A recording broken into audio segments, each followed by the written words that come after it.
Jésus t'aime. C'était une gifle. Une gifle claquée dans le silence tendu d'une salle de projection. Sharon Stone, l'actrice devenue mythe, venait d'exprimer sa colère contre Paul Verhoeven, son réalisateur. Ce geste, brutal et inattendu, allait marquer l'histoire d'Hollywood et devenir le symbole d'une controverse qui, plus de 30 ans après, continue de résonner comme un écho amer. Tout avait commencé bien avant ce moment, dans une salle obscure de 1992. Une scène de Basic Instinct, le thriller érotique qui allait changer sa vie, bouleversa la planète entière. Quelques secondes à l'écran suffirent pour transformer Sharon Stone en icône mondiale. Mais derrière ce mythe, se cachait une vérité glaçante. Une actrice qui affirma plus tard avoir été manipulée, piégée, trahie par ceux censés l'accompagner. Basic Instinct, écrit par Joe Estera et mis en scène par Paul Verhoeven, n'était pas un film comme les autres.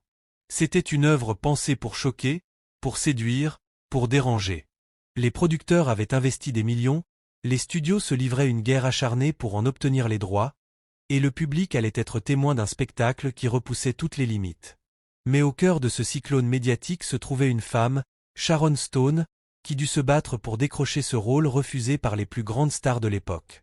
Pendant plus de 8 mois, elle auditionna sans relâche, affronta les doutes, les humiliations, et même la réticence de son partenaire Michael Douglas, qui craignait de voir sa carrière éclipsée par une inconnue.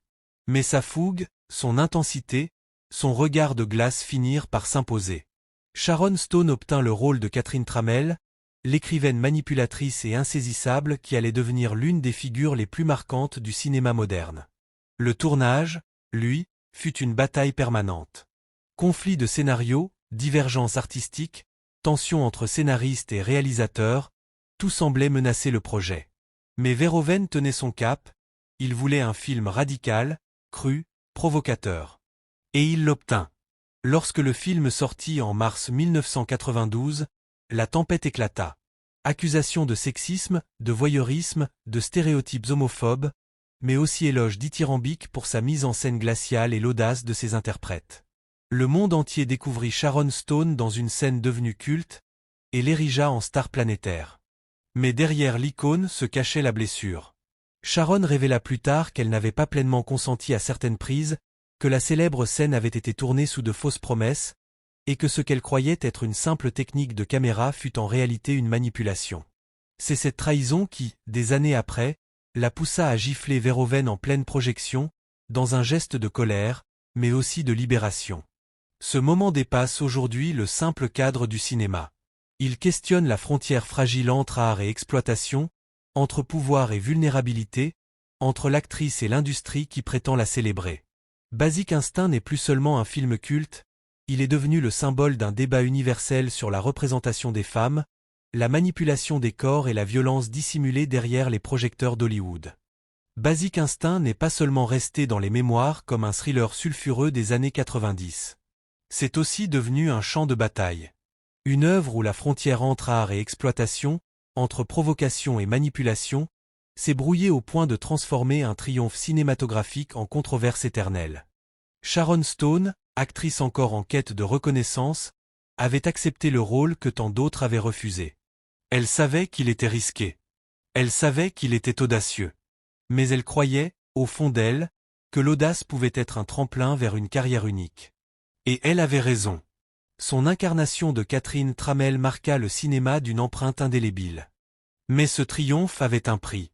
L'inégalité était criante dès le départ. Michael Douglas, déjà auréolé de gloire, toucha plusieurs millions de dollars pour sa participation. Sharon, elle, dut se contenter de 500 000 dollars. Une différence qui révélait le scepticisme d'Hollywood face à une inconnue, mais qui, rétrospectivement, souligne la puissance transformante de son interprétation. Et puis, il y eut la scène. Celle que le monde entier connaît. Celle qui fit du film un phénomène planétaire. Celle qui, selon Sharon, fut tournée sans son consentement éclairé. Dans ses mémoires publiées en 2021, elle raconte avec franchise et douleur. On lui aurait assuré que le retrait de ses sous-vêtements n'était qu'un détail technique, une simple affaire de lumière réfléchie sur la caméra. On lui avait promis que rien ne serait montré. Mais la promesse vola en éclats le jour, où dans une salle de projection bondée d'agents et d'avocats, elle découvrit une nudité qu'elle n'avait jamais acceptée. Ce fut un moment de trahison absolue.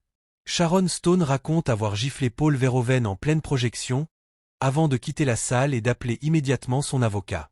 Pour elle, il ne s'agissait pas seulement d'une violation de son image. C'était une dépossession de son corps, de son autonomie, de son droit à dire non. Verhoeven, de son côté, défendit bec et ongles sa vision artistique. Pour lui, Sharon savait ce qu'elle faisait. Pour lui, ce plan était prémédité, voulu, même inspiré de gestes observés dans la vie réelle. Deux récits irréconciliables, deux vérités qui s'entrechoquent encore aujourd'hui. Le scénariste Joe Estera, lui, choisit de s'éloigner de la polémique. Oui, la scène était forte. Mais elle avait, selon lui, fini par écraser l'essence même du film, sa complexité narrative et ses racines dans le film noir. Ce qui devait être un élément parmi d'autres devint l'unique souvenir du public. Cette controverse révèle une faille bien plus profonde qu'un simple différend artistique. Elle illustre un problème systémique à Hollywood, l'absence de frontières claires autour du consentement, l'exploitation des actrices dans des scènes intimes, et la sacralisation d'une vision artistique masculine au détriment de l'intégrité des interprètes. Plus de 30 ans après, le débat n'est toujours pas clos. Était-ce une manipulation? Était-ce un malentendu? Ou bien un exemple de plus de la domination d'un système sur celle qui ose s'y aventurer? Une chose est sûre, la gifle de Sharon Stone n'était pas un simple geste de colère. C'était un cri. Le cri d'une actrice qui refusait d'être réduite à un plan de caméra, et qui, dans ce moment de révolte, a donné naissance à l'une des polémiques les plus marquantes de l'histoire du cinéma. Dans les coulisses de l'un des thrillers les plus célèbres du cinéma, une controverse continue d'assombrir son héritage. Sharon Stone, star éclatante de Basic Instinct, n'a jamais cessé de rappeler que la scène qui l'a propulsée au rang d'icône fut aussi, pour elle, une profonde trahison. Selon ses propres mots, on lui avait présenté la séquence comme subtile, suggestive, mais ce que le public a découvert, ce fut une exposition bien plus explicite, filmée à son insu. Son témoignage fit éclater une vérité glaçante, celle de la manipulation artistique, de l'exploitation d'un talent féminin réduit à un objet de mise en scène. Ils auraient pu engager n'importe quelle actrice capable de jouer la scène et de se souvenir de ses répliques, lâchera Stone, amère. Derrière ces mots brûlants, une frustration plus vaste, celle d'une industrie où trop souvent, le consentement des femmes se dissout dans la vision toute-puissante d'un réalisateur. Pourtant, malgré sa colère, Sharon Stone choisit de ne pas intenter de poursuite judiciaire. Après avoir consulté son avocat, elle déclara simplement « C'était correct pour le film, pour le personnage. Et après tout, je l'ai fait ». Ces mots, à la fois résignation et lucidité, reflètent le dilemme cruel auquel sont confrontés tant d'artistes. Accepter un résultat qui sert l'œuvre, tout en portant le poids du regret et de la trahison. La polémique dépassa rapidement le cadre personnel. Cette scène devint une référence incontournable dans les débats sur le consentement au cinéma. Les responsabilités des réalisateurs, des producteurs, les limites du pouvoir créatif, autant de questions soulevées par ce moment devenu mythique. Certains, au contraire, cherchèrent à minimiser son récit. Toute actrice sait ce que cela implique quand on lui demande d'enlever sa culotte, déclara froidement un représentant de l'industrie, réduisant le débat à une logique cynique, presque brutale. Mais pour Sharon Stone et ses soutiens, cette justification n'était qu'un miroir des dérives systémiques d'Hollywood. La scène marqua même les prétoires. Lors du procès de Luca Magnotta, les procureurs comparèrent ces méthodes criminelles aux images du film, rappelant la trace indélébile laissée par ce moment de cinéma. Et pour ajouter au malaise, Jeanne Tripplehorn révéla, en 1993, qu'elle aussi avait été trompée par Verhoeven. Une scène qui devait être légère, s'était transformée en un passage brutal, presque violent. Avec le temps, Basic Instinct a pourtant été réhabilité par certains universitaires. Loin du simple sensationnalisme, ils y voient un chef-d'œuvre du néo-noir, un film qui ose briser les codes. Mais ce double héritage persiste. D'un côté, l'audace artistique, de l'autre, l'ombre d'une exploitation qui ne cesse de hanter les mémoires. Et Sharon Stone, inflexible, tranche le débat d'une phrase sans appel. En tant que femme qui a le vagin, les autres points de vue, c'est de la merde. Un cri de révolte, qui résonne bien au-delà d'une scène d'interrogatoire devenue culte. Alors, la question demeure, jusqu'où peut-on repousser les limites artistiques? La liberté créative justifie-t-elle de compromettre le consentement d'un acteur?